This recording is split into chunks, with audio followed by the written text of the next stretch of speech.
Olá!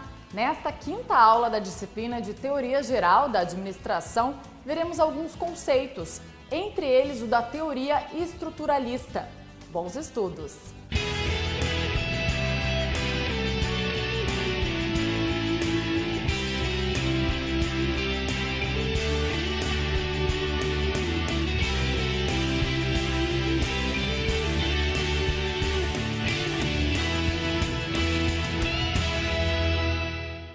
Olá, alunos! Hoje vamos ver como a teoria estruturalista consegue unir os conceitos das teorias burocrática, clássica e a das relações humanas. Assim como a burocracia de Weber, o estruturalismo também teve a influência da sociologia. Como na imagem que vemos, a junção de algumas teorias, ou pelo menos a união do que as duas tinham de mais proveitoso, veio a formar algo novo e com outro sentido. A característica mais importante dessa teoria é que foi a primeira a considerar as organizações como sistemas abertos, interagindo com o ambiente externo. No estruturalismo, vamos ver pela primeira vez a ideia de um todo formado por partes que se interrelacionam e que não se prende à concepção de que o todo é a simples soma das partes. É muito mais do que isso, como no corpo humano. As partes se unem para formar um todo, mas esse todo não é somente a soma das partes. E as partes se relacionam tanto que mexer em qualquer delas modifica o todo.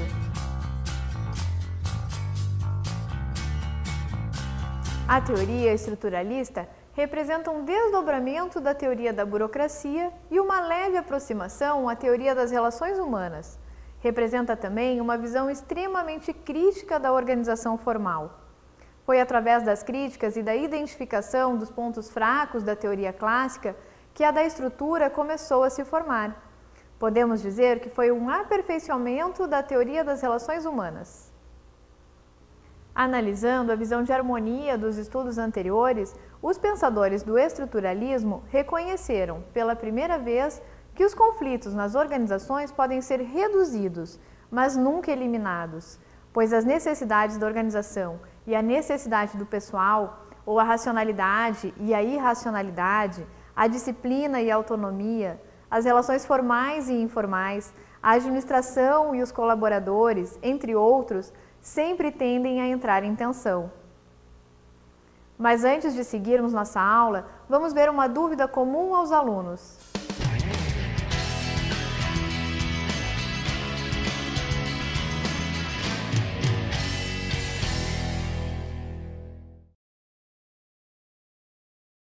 Podemos dizer que, enquanto a teoria das relações humanas concentrou seus estudos em indústrias e organizações comerciais, o estruturalismo se dedicou também a estudar hospitais, prisões, igrejas, exércitos e escolas, ampliando o campo de pesquisa e de análise, tentando entender os mais diferentes tipos de organização. Na verdade, a teoria acabou contribuindo como um modelo didático não só para a administração, mas para diversas outras áreas, como a economia e a psicologia, por exemplo. Portanto, ela é mais que uma teoria, é uma metodologia de busca de consistência e integração do conhecimento, utilizada até mesmo na matemática.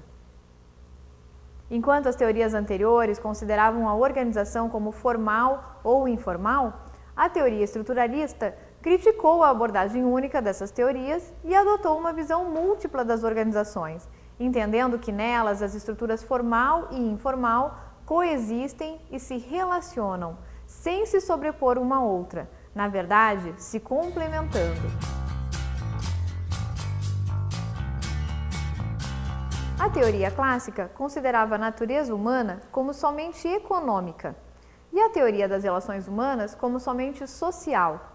O estruturalismo considera que uma não precisa desaparecer para surgir a outra, pois o homem é dotado tanto de aspectos econômicos quanto sociais.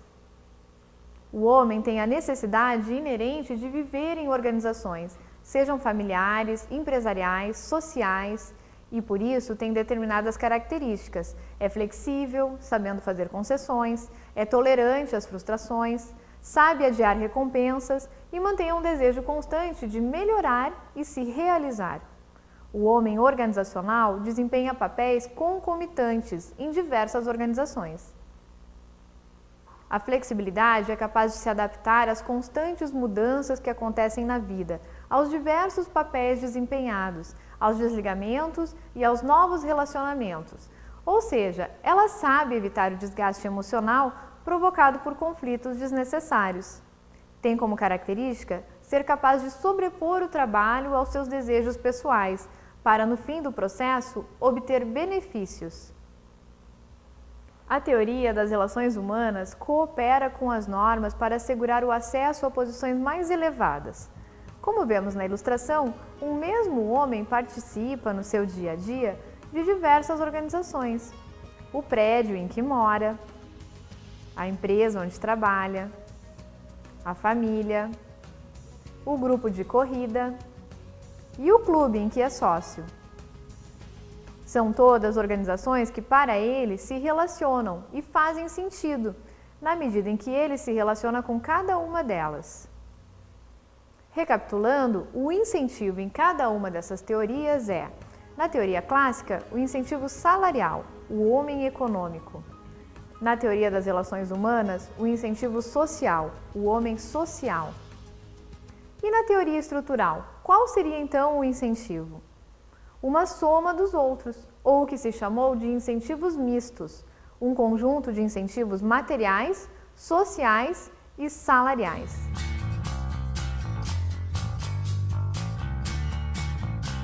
Enquanto os clássicos acreditavam que os interesses tinham identidade, pois o patrão queria um maior lucro e o empregado altos salários, a teoria das relações humanas achava que havia sim um conflito de interesses, mas que esse deveria ser evitado ao máximo.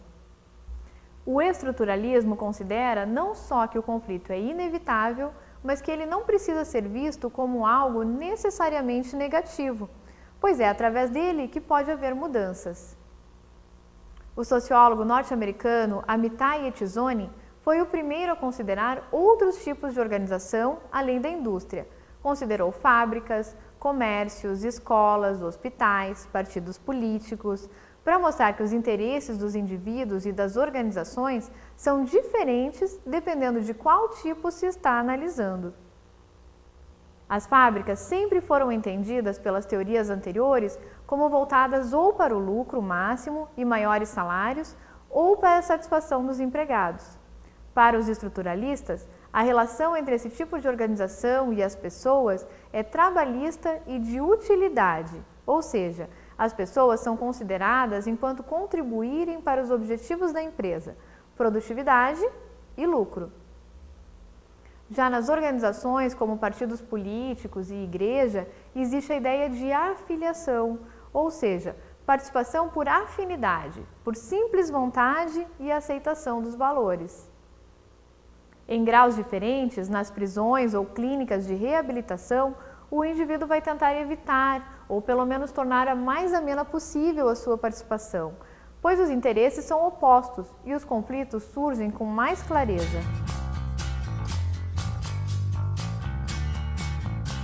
Para que os indivíduos possam participar de cada uma das organizações, é necessário que haja uma maneira de se manter a disciplina. Etizoni diferenciou os tipos de poder capazes de obter disciplina e como cada um deles funciona. Cada um deles é melhor aplicado em cada um dos tipos de organização vistos. O poder utilitário é utilizado em organizações utilitárias, ou seja, focadas na motivação material, como as indústrias. Enquanto o trabalhador auxilia a obtenção de bons resultados, ele deve ser mantido. A obediência é conseguida com o uso da motivação monetária. Exemplo disso são as empresas com fins lucrativos. O poder normativo ou social é exercido em organizações onde os participantes estão unidos por consenso, por identidade de valores. O poder é exercido pelo controle moral, pelo nível de autoridade moral superior. O indivíduo é aceito conforme a sua participação contribuir para a conquista de resultados sociais e morais. Um bom exemplo disso são os sindicatos e os partidos políticos. Outro tipo é a coerção, ou seja, usam a coerção através de instrumentos físicos de castigo para obter a obediência. As pessoas estão submetidas a essas organizações contra a sua vontade. Por exemplo, as prisões. Assim como reuniu conceitos das outras teorias para agrupar as organizações formais e informais, também nas concepções de liderança, o estruturalismo reuniu estudos tanto dos clássicos quanto das relações humanas, reunindo as características formais e informais da liderança.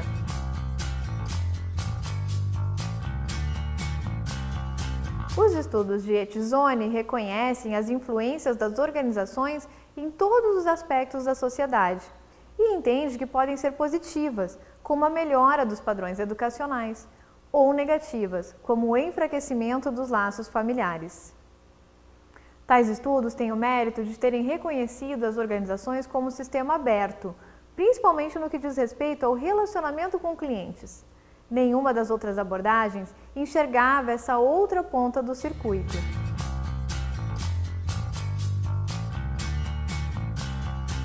O estruturalismo é, na verdade, uma teoria de transição que visava agrupar as propostas mais úteis de outras teorias. Foi através dela que se começou a ter uma visão mais voltada ao desenvolvimento organizacional e ao entendimento da relação entre o meio interno e externo das organizações.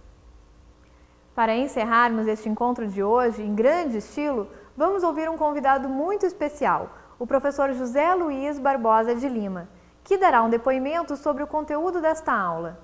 A teoria estruturalista da administração, ela se desenvolve no final da década de 1950.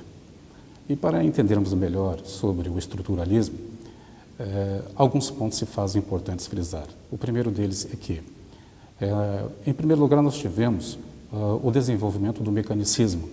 E isso acontece entre as teorias científica e a teoria clássica da administração. Depois nós tivemos o desenvolvimento das relações humanas, a teoria das relações humanas, que acontece na década de 1930 nos Estados Unidos, em que o foco principal é a questão do interrelacionamento do indivíduo dentro da organização e surgem os grupos formais e informais, timidamente nessa época. O estruturalismo ele trata principalmente da questão da formalização e da questão da informalização dentro da organização. O estruturalismo ele surge como uma oposição entre a teoria burocrática da administração e a teoria das relações humanas, porque elas eram antagônicas entre si. O conceito de estruturalismo, a necessidade de tornar a organização como uma unidade social e também a interdependência, não é, da organização dentro do contexto, assim como o conjunto formal da organização. Para isso, então, nós destacamos as figuras de Amitai e Etizzoni, com o modelo tridimensional, e também com a pesquisa de Blau-Scott, em que ele define como o principal foco o cliente das organizações, através do princípio do cui bono, ou seja, quem é o cliente principal das organizações. O estruturalismo ele se preocupa muito com o estudo e a relação das partes com o todo, ou seja, as partes são tão importantes e constituem a formação do todo. Isso mais tarde vai redundar na teoria sistêmica da administração, que é a TGS, cujo autor é Ludwig von Bertalanffy. O estruturalismo, então, ele se preocupa com esta relação entre as partes, o seu funcionamento, a sua integração dentro da organização para com a sociedade. E a questão do conjunto organizacional reflete o papel do homem, do indivíduo, dentro da organização e a sua inter-relação entre o ambiente e o que acontece internamente dentro da organização. E isso vai refletir lá na sociedade. Através do estruturalismo também surge a figura do homo organizacional.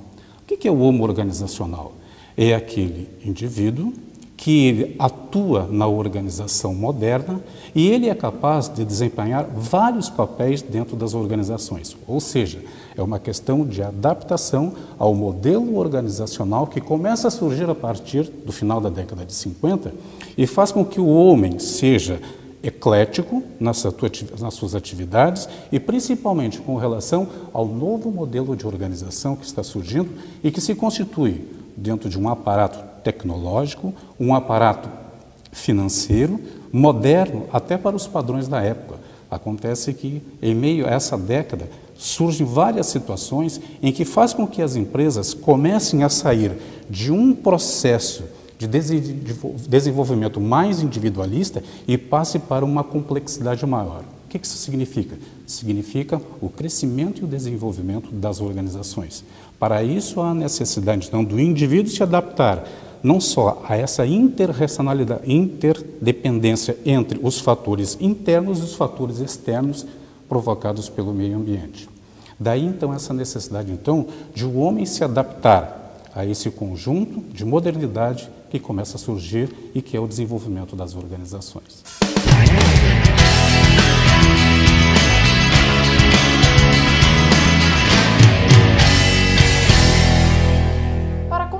Com o aprendizado desta aula, a professora Valesca sugere o livro de Ademir Antônio Ferreira, Maria Isabel Pereira e Ana Carla Fonseca Reis, chamado Gestão Empresarial, de Taylor aos nossos dias, evolução e tendências da moderna administração de empresas. Ferreira é o principal autor deste livro e, assim como a professora Valesca, é administrador, mestre e doutor em administração. Realizou pesquisas nas áreas comportamental, de transferência de tecnologia, implantação de sistemas integrados de gestão e atualmente investiga a formação de redes interorganizacionais como estratégia para desenvolvimento de novos negócios. Também recomendou a 9ª edição de Administração Moderna, do autor Samuel Certo, cuja obra é bastante contemporânea, focado em estimular o autodesenvolvimento dos estudantes, ou seja, é um livro para ler, estudar e, com isso, aprender cada vez mais.